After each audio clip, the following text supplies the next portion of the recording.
Problems at a Chinese nuclear reactor. A record number of Chinese jets harass Taiwan. And more arrests in Hong Kong. That and more on this week's China News Headlines.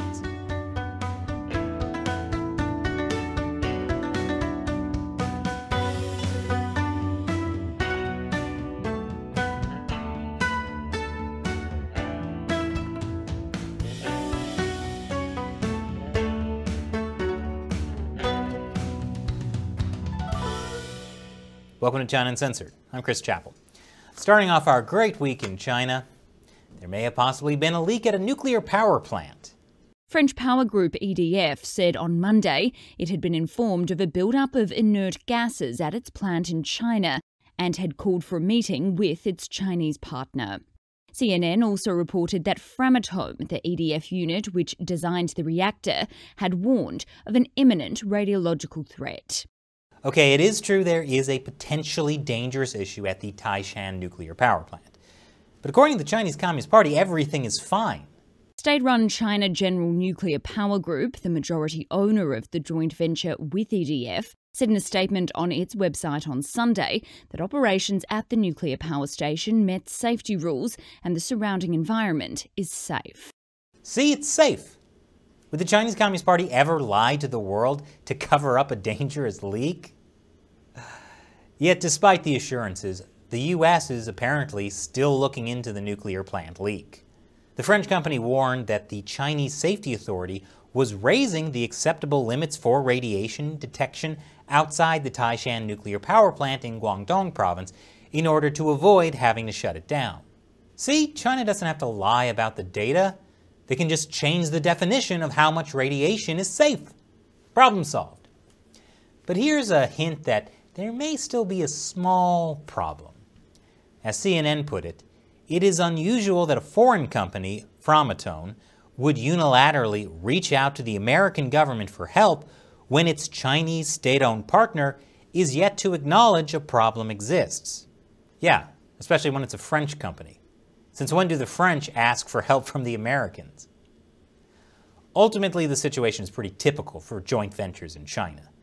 The foreign company often realizes too late their Chinese counterparts aren't as honest or as cooperative as they'd like, especially when it has to do with a Chinese nuclear plant that was supposed to be a propaganda symbol. It was the first of its type in the world to enter operation in 2018, after delays hit similar projects in Finland and France. Is it possible the Chinese Communist Party may have cut some corners to get this nuclear plant up and running? Haha. Speaking of cutting corners, a gas pipeline in China exploded. It destroyed a busy market in Shurian City in central Hubei province. As of this recording, Chinese state media say 25 people have died. But we all know how honest China is about statistics, especially when it involves local government screw-ups. But as I said in a recent episode about enormous sinkholes opening up throughout China, the Chinese Communist Party tends to care more about the look of a city than the lives inside the city. Corners get cut. And coming up after the break, the G7 tries to counter China.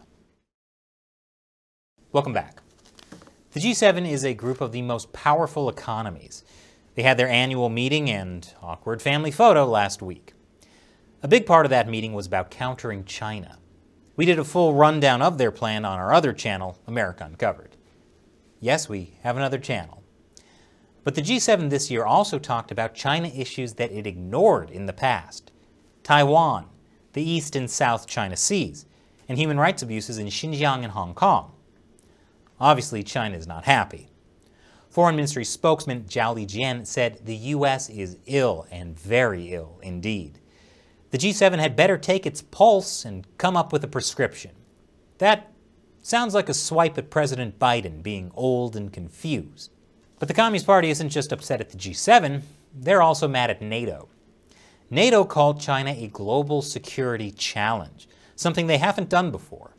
We're talking baby steps here. NATO only expressed concern about China's growing military. While NATO still considers Russia a threat, China merely presents challenges. But even that was enough to infuriate the Chinese regime, which responded that China is actually a force for peace, but will defend itself if threatened, which is like a burglar saying he's all about protecting private property, and if you try to take anything from his sack, he'll knife you. China once again proved how devoted it was to peace this week by sending a record 28 fighter jets toward Taiwan. That was in response to G7 leaders calling for a peaceful resolution to the Taiwan-China issue. The problem is, the Chinese Communist Party is never about peace. It's about leaving the world in pieces. Meanwhile, the U.S. sent the aircraft carrier Ronald Reagan to the South China Sea, along with 2 guided missile destroyers. The U.S. said it was part of routine freedom of navigation operations in international waters. Chinese state media called it Cold War baiting, unlike flying fighter jets towards a country you've threatened to invade. Last month, a botched marathon in China resulted in 21 deaths. An investigation was launched into why organizers ignored extreme weather warnings. And now, the Communist Party chief who was responsible has mysteriously died. Well, it wasn't that mysterious. He fell from a building. Don't worry, local police say it wasn't homicide, but they also aren't saying it was suicide. How many other options are there?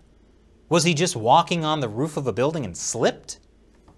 Speaking of mysterious deaths, a top communist official at a university in Shanghai was stabbed to death. Yes, universities in China are all overseen by a party official.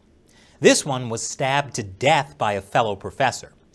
But details are sparse because Communist Party-run media don't really like talking about Communist Party officials being murdered.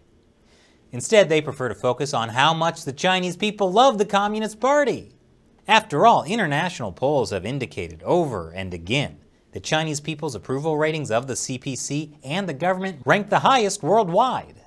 Wow, how do they manage? Well, the secret is, everything is for the people! And yes, state media wrote that in all caps. Speaking of communist-run newspapers, the New York Times. They conducted a rare interview with the Chinese scientist potentially involved in the coronavirus lab leak. The virologist is Dr. Shi Li. She's known as China's Batwoman for her research on bat coronaviruses, like the kind she was doing at the Wuhan Institute of Virology. That was getting U.S. government funding approved by Dr. Fauci to do research making coronaviruses more contagious and deadly.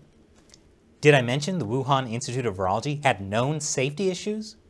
Or that some scientists have been saying for over a year that there are signs the coronavirus was engineered? Anyway, as the New York Times says, the idea that the virus may have escaped from a lab had long been widely dismissed by scientists as implausible and shunned by others for its connections with former President Donald J. Trump. But now that Trump is impeached and out of office and banned from social media, can we please start investigating the truth of a deadly virus that was never actually connected to Trump in the first place? It turns out, still no. That's why the New York Times interviewed the virologist at the center of all this, to dismiss the idea once and for all. Dr. Shi has denied these accusations and now finds herself defending the reputation of her lab and, by extension, that of her country. You see, saying the coronavirus may have leaked from a lab is racist and xenophobic. The New York Times says Dr. Shi could barely contain her frustration. I don't know how the world has come to this, constantly pouring filth on an innocent scientist. I'm glad the New York Times is still doing the propaganda work of the Chinese Communist Party. But you know who isn't doing the CCP's work? Romania. They've just banned Chinese telecom Huawei from the country's 5G network. Every U.S. administration, from Obama to Trump to Biden, has warned about the risk of Huawei. The fact that these 3 guys agree on anything tells you something. And more countries have been joining the U.S. in banning Huawei from 5G networks. It's part of what the U.S. State Department calls the Clean Network. Just another Trump-era initiative the Biden administration is carrying on. And Hong Kong police have arrested more democracy activists. I'll tell you why after the break. Welcome back. Over in Hong Kong, people celebrated the 2-year anniversary of the 2019 anti-extradition protest. It launched months of protests against the Chinese Communist Party and its growing control of Hong Kong. And of course, ended with the Hong Kong National Security Law, which was pretty much everything they were protesting against. Which is why this anniversary was celebrated by police arresting people for commemorating it. But that's not all. Hong Kong police have had a busy week. Hundreds of police raided the offices of the Apple Daily, a pro-democracy newspaper. They also arrested the editor-in-chief and other executives. Police said Apple Daily was violating the national security law by publishing articles which called for sanctions on Beijing or Hong Kong. When other media tried to ask the police which Apple Daily articles violated the national security law, the police refused to answer. It's almost like they're trying to make all Hong Kong media afraid of publishing things that could get them arrested. Police also froze Apple Daily's assets, so it's not clear how long the paper can keep going. But Apple Daily defiantly printed 500,000 copies the day after the police raid with the message that everyone has to hang in there. Meanwhile, Jimmy Lai, the founder of Apple Daily, is being put on trial. He faces life imprisonment. For what? Why, for violating the national security law. Somehow. Something to do with colluding with foreigners to do something. Look, they don't need a reason. On the bright side, the American anti-communist organization, the Victims of Communism Memorial Foundation, awarded Jimmy Lai a top honor for his lifelong commitment to democracy in Hong Kong. Hopefully he can accept the award in person one day. But if he ends up in prison for life, they also will present Jimmy with this very nice cake. Jimmy, we put a special ingredient in the cake. But I'm happy to say I won't need to bake a cake for Hong Kong activist Agnes Chow. She's been released from prison. She never should have been in prison in the first place. That's according to the Congressional Executive Commission on China, a bipartisan group of U.S. lawmakers. They tweeted, a more appropriate action to commemorate the second anniversary of the 2019 Hong Kong protests would have been to drop charges against those who participated in those protests and release all other political prisoners. Which sounds to me like these hostile foreign forces have been colluding with everyone in Hong Kong. China's going to have to lock up everybody now. I've got a lot of baking to do. But first, it's time for me to answer a question from a member of the China Uncensored 50 Cent Army, fans who support us and our efforts to expose the truth about the Chinese Communist Party by contributing through the crowdfunding website Patreon. Mika Ranta asks, that sinkhole looks like Photoshop or something.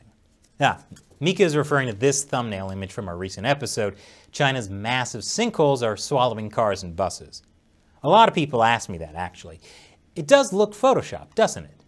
After all, it's kind of hard to believe this is real. It's real. Sometimes things that happen in China are beyond belief. Thanks for your question and your support, Mika. And a big thank you to everyone who supports China Uncensored on Patreon. We could not do this show without you. So thank you for joining us in the fight to expose the Chinese Communist Party to the world. If you're interested in joining, head over to patreon.com/ChinaUncensored. You'll get a bunch of cool perks, including the chance to have me answer your question on the show. Once again, I'm Chris Chappell. See you next time.